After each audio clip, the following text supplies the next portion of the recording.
முதல்வருக்கு நேரடியாக சவால் விடுகின்றேன். கேரள அரசை கண்டித்து தனி தீர்மானத்தை முடிந்தால் சட்டசபையில் கொண்டு வாருங்கள் பார்ப்போம் என அதிமுக பொதுச் செயலாளர் இபிஎஸ் சவால் விடுத்துள்ளார்.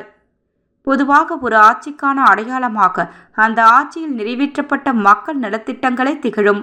ஆனால் ஸ்டாலின் மாடல் திமுக ஆட்சியோ சட்ட ஒழுங்கு சீர்கேடு, பறிபோன பெண்கள் பாதுகாப்பு, போதைப்பொருள் புழக்கம், எங்கும் எதிலும் ஊழலென குறைகள் மட்டுமே நிறைவாக இருக்கும் ஒரு அவல ஆட்சியாக இருக்கிறது. இதனை ஸ்டாலினும் நன்கு உணர்ந்தே இருக்கிறார். அதனால் தான் கடந்த ஒரு மாதமாக தொடர்ந்து இவைகளை திசை திருப்ப வரிசையாக நாடகங்களை நிறைவேற்றி வருகிறார். கவுண்டமணி ஒரு நகைச்சுவையில் இலையில் செங்கல்லை வைத்துவிட்டு சோத்துல கல்லு இருக்கு என்பார். அதுபோலத்தான் இருக்கின்றன முதல்வர் ஸ்டாலின் கொண்டு வரும் தீர்மானங்கள். இந்த கருணாநிதி காலத்து டெக்னிக் எல்லாம் இன்னும் மக்களிடம் செல்லுபடியாகும் என்று நம்புகிறீர்களா? வாய்ப்பே இல்லை. இவ்வளவு தீர்மானங்களை வரிசை கட்டிக்கொண்டு வருபவர் தமிழகத்தின் ஜீவாதார பிரச்சனையான காவிரி நதிநீர் உரிமை குறித்து ஒரு தீர்மானம் கூட கொண்டு வரவில்லையே ஏன்? எஜமான விசுவாசம் தடுக்கிறதா முதல்வர் ஸ்டாலின் அவர்களே?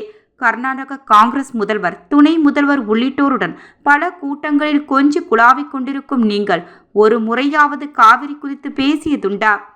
மேகதாது அணை தமிழகத்திற்கு நன்மை தரும் என்று தமிழகத்திலேயே கர்நாடக முதல்வரை பேசிவிட்டு வேடிக்கை பார்த்த கொத்தடிமைகள் தானே நீங்கள். கேரள கம்யூனிஸ்ட் முதல்வருடன் பல மேடைகளை பகிர்ந்து கொண்டு கைகுலுக்கிக் கொண்டிருக்கும் நீங்கள் ஒரு முறையாவது முல்லை பெரியாறு அணையில் தமிழகத்தின் மாநில உரிமை குறித்து ஒரு கோரிக்கையாவது வைத்ததுண்டா? 2009, 2014 ஆண்டு யுபிஏ கூட்டணி ஆட்சியில் முதுகை காட்டினால் கூட கையெழுத்து போடும் அளவிற்கு காங்கிரசிற்கு அடிமை சாசனம் எழுதிவிட்டு மத்திய அரசில் பதவி சுகத்தை அனுபவித்த எஜமான் விசுவாசிகள் நீங்கள் தானே.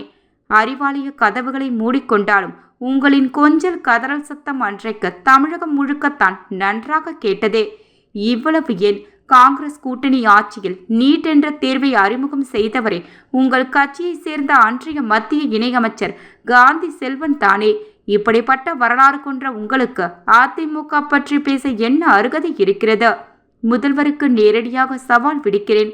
தொடர்ந்து தமிழகத்திற்கு எதிரான நிலைப்பாட்டுடன் மேகதாது அணை, காவிரி நதிநீர் விவகாரங்களில் செயல்படும் கர்நாடக காங்கிரஸ் அரசை கண்டித்தும், முல்லை பெரியாறு அணையில் தமிழகத்தின் உரிமைகளை மதிக்காமல் செயல்படும் கேரள கம்யூனிஸ்ட் அரசை கண்டித்தும் அரசினர் தனி தீர்மானத்தை முடிந்தால் சட்ட சேவையில் கொண்டு வாருங்கள் பார்ப்போம் என தெரிவித்துள்ளார்.